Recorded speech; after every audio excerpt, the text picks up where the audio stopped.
If you are drowning in a sea of scraps and ephemera, and you also have some 12 by 12 paper pads that you no longer reach for, then today I'm going to show you a solution for both of those problems. And the best part is it's not using any special tools. Welcome, I'm Ingrid Carlsen, and I'm so glad that you're here today. If you are with me, it's probably because you love paper as much as I do, and I hope that this video blesses you. First, I wanted to show you what I've been working on. I felt like I needed some distressed or aged tape, and so I used some regular Scotch tape up at the top, and this bottom one is some tape that I got at Daiso, but I have some linked in my Amazon storefront. I love the colors that the alcohol inks gave it. The tape is naturally already brown, and so the alcohol inks just amplified the yumminess. This also reminded me I want to make some more of these stamped tapes to use as well.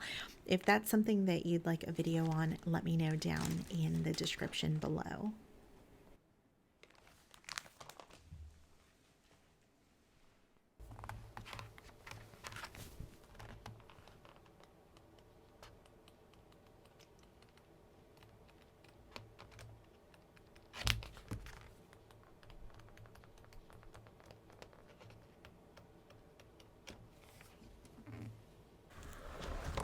This is a really nice paper pad, but there are definitely images in here that I will never look for. I will never use some of these.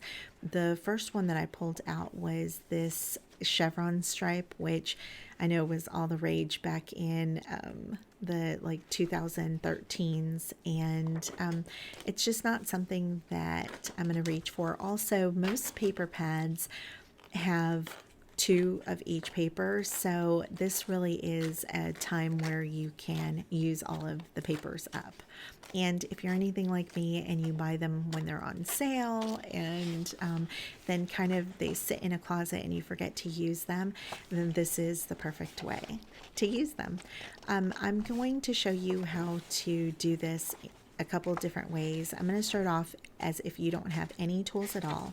We are going to take our paper and fold it diagonally and just pinch at the corner so that it makes a little mark, and then do the exact same thing on the opposite side, and this is going to give us a center. It might not be a true center, but it is close enough, and I'm going to show you later on where I don't have it perfect and it still works out.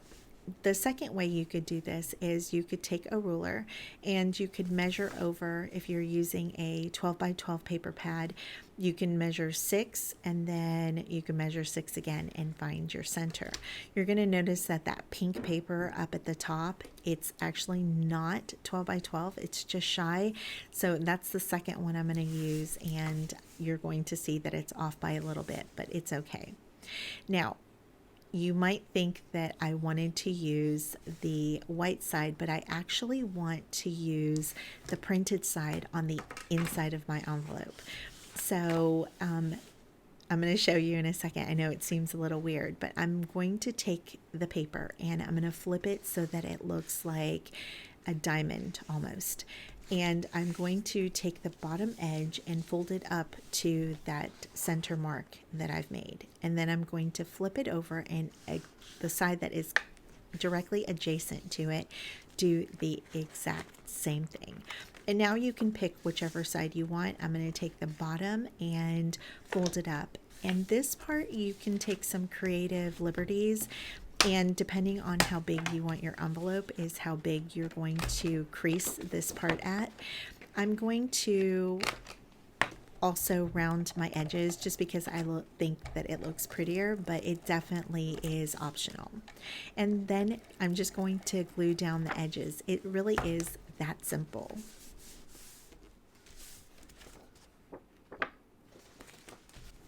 For the top portion of the envelope, you can use a ruler you can use a scoring tool, or you can just eyeball it like I did. I like it to be able to get tucked in to the bottom, and so I'm taking that into consideration.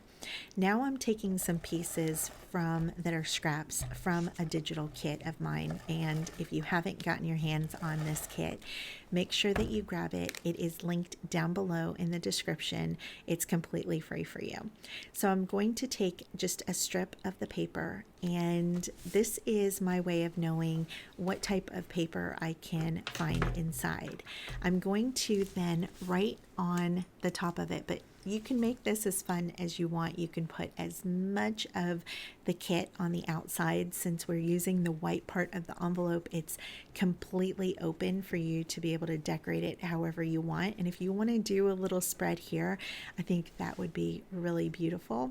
So I'm going to write down my name because it's my kit, the name of the kit, the year of the kit, and this goes with any digital kit. So any kits that you buy online, then you would just put the creator's name, the name of the kit, and the year. And that way, that also helps you to keep organized so that you remember whose kit you're using. I know that's sometimes hard for me. Then I'm going to add some of the ephemera below. This also just gives me a little kind of bird's eye view of what is in the kit so that I remember that this kit is a summertime kit. I'm going to add a tab up at the top, and it's mainly just decorative, just using some scraps, but I'm going to show you in the second envelope that we're going to do together a way that you can do it for organizational reasons or to help you stay more organized. Then I'm just going to write down some things that are in the kit, mainly the ephemera. So it's got some shells, some flamingos, the beach, florals, and then I'm going to write down the colors. It's pink, blues, greens, and really anything that is going to remind you of what is in the kit. A lot of times, many of us are very visual and we need to see what's inside, or else we forget how to use it. So this is your opportunity to do that. I also just got an idea that this would be great if I could actually, I'm going to save that for now, but keep tuned because I have an idea that might go really well with this. And I'm just styling this just so you can see how cute all of the little ephemera pieces look inside of it. I think that this is such a sweet idea and a really great way to store your ephemera. Now, if you have seen my other ephemera storage using my mixed media book, then that's my ultimate favorite way to store my ephemera. But this was a nice way to use up the 12 by 12 paper pads. And instead of looking at them as something that is ugly or that I didn't want to use, I was looking at it as a vessel. It was paper that I could now use as a tool. And so I love that. And I love that it really is, you're going to see very compact and easy to display on your desk. And so if you're working on several different kits at one time, this is the perfect solution for you because you can have it on your desk and right at your fingertips.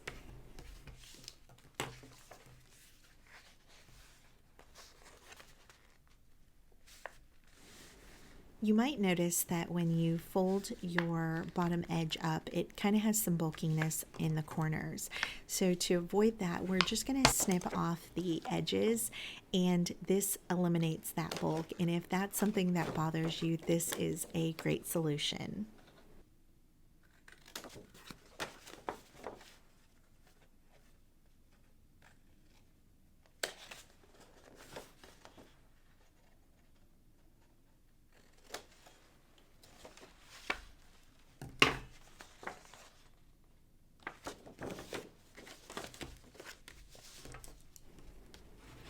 You can see here when I start to fold it over that it does not align.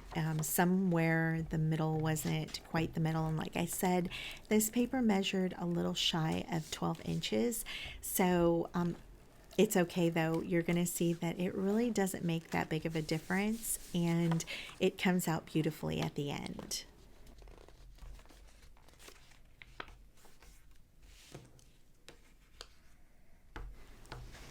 I think this is also a really great project to do when, well, either you're short on time, you're short on kind of creativeness. It can get the creative juices flowing by just kind of being with your papers, by maybe doing some fussy cutting, by just looking at pretty images. Sometimes that's all you need to kind of get rolling. It also is a great project if maybe you just don't have it in you today to create anything big. Maybe you don't feel well. Maybe you mentally just aren't prepared to make a big project or to really commit to doing a journal. So this is a way that you can get involved with your beautiful pieces that you love and have a creative outlet without having it be a big ordeal. On this envelope, I'm going to go ahead and add the name of the kit up at the top. And so if you're using this for organizational purposes, this would be a great way. I would also alternate the tabs so that they would be staggered, just like you would hanging file folders. You don't want them all to be in the same spot, so it'll be easier to find things in the future. But really, that is just a small caveat. I would say just have fun and get to creating. I'm going to show you how I'm going to stick these in a little acrylic organizer, and I think this is from Dollar Tree, and it just happened to fit almost perfectly. It's a tiny bit tight, but it stands up on its own, so I'm happy enough with it. And look at how pretty it looks just sitting on my desk. I hope that this has inspired you today. And again, I want to thank you all for the kindness out of your hearts. I am blown away every day that I see just love pouring out from you. I appreciate you so much. And I want you to remember today that no matter what your belief system is, no matter what you have done, you are loved unconditionally with the biggest love you could ever even imagine. You are important, you are strong, and you matter. And I love you. Until next time, bye.